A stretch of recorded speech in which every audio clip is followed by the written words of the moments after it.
Hi, Stuart Small here at Lee Marston Golf Centre, head teaching professional. Welcome to my winter series of golf tips.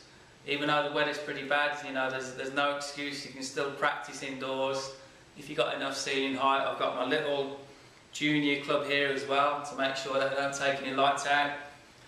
So there's always a way you can practice. You know, don't just give up when the weather's bad, because you're going to find it harder to get started when the season kicks in. So today we're going to look at one of the most common faults. You may have heard coming over the top. You know, it's a big problem with a lot of golfers.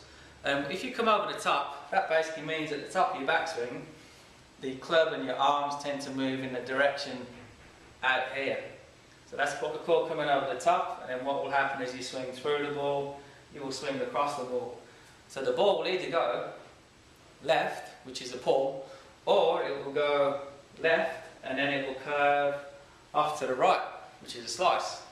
So you know, how many people slice the golf ball? A hell of a lot.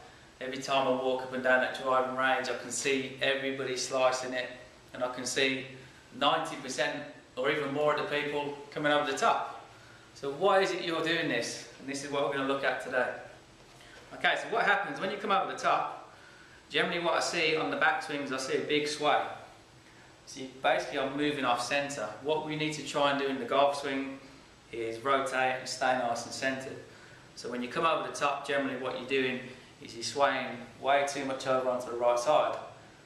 Now the problem you got now is you're that far onto your right side, you're not going to get back to the left.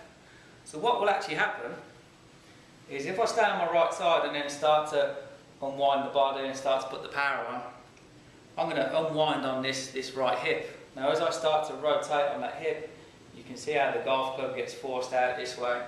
Now, especially when you're doing it very quickly, which most of you are, you all tend to try and swing fast from the top. The club will just fly out, and then from there it's going to come across the golf ball. You've got no chance of rescuing it. So what do we need to do? Well, number one, you need to work on a better pivot. So when you set up, the right hip and right shoulder just turn back like that, and you want to work on that in front of a mirror. And then number two, once you've got that nice pivot and you're at the top of your backswing, don't hit from the top, don't force it from the top. You need to feel from here that your arms and the club are just falling. So it almost feels like the club's falling behind you, and that's just a reaction to gravity. The weight of my arms and the club are just dropping, and then as they drop behind me, I can then turn because I'm now on my left hip. As I turn on my left hip, the club face will square up, and then I can come through into my finish. So it's nice turn on the way back, nice and centred. There's a little bit of weight shift over to the left side, and then the arms drop, and then we turn through the golf ball.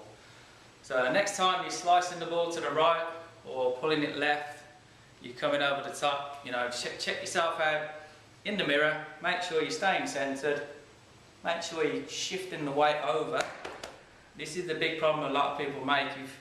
When you swing back, you don't shift the weight back, so automatically the golf club is going to come this way. And not only will you slice it, you're going to hit the ground, you're also going to top the ball as well. So if you work on those few points, you should see a bit of improvement, and I'll catch up with you next time. Thanks for watching.